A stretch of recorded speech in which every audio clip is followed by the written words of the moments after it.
ज्यावेळेस electric tractor येणार आहे त्यासाठी सगळ्यात महत्त्वाची गोष्ट काय आहे तर इलेक्ट्रिक ट्रॅक्टरमध्ये असणारे बॅटरी, या बॅटरीला चार्ज केल्यानंतर हे ट्रॅक्टर चालू शकतं। परंतु ग्रामीण भागात अजूनही अखंडित अशी वीज पुरवठा किंवा अखंडित असा वीज पुरवठा हा केला जात नाही आणि त्यामुळे या ट्रॅक्टरला इथे सर्वात महत्त्वाचा अडथळा किंवा याच्या विस्ताराला आणि त्याच्या मागणीला मोठी खीळ या विजेच्या असुविधेमुळे निर्माण होते आहे। आता असं असलं तरी केंद्रीय कृषी मंत्रालयानं ग्राहक व्यवहार मंत्रालयाकडे या संदर्भात एक म्हणजेच इलेक्ट्रिक ट्रॅक्टरच्या संदर्भात एक चाचणी संहिता काढण्यासाठी शिफारस केलेली होती।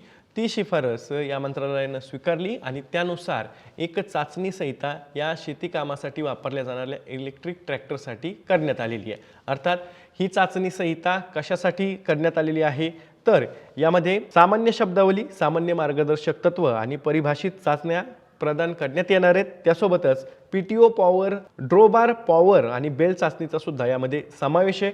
हे मानक IS 5994 2022 आणि इलेक्ट्रिक वाहनांसाठी लागू असलेल्या संबंधित ऑटोमोटिव्ह उद्योग मानकांच्या तांत्रिक माहितीवर अवलंबून आहे आणि त्यासाठी ते शेतीसाठी सुद्धा अनुकूल मानलं जात आहे।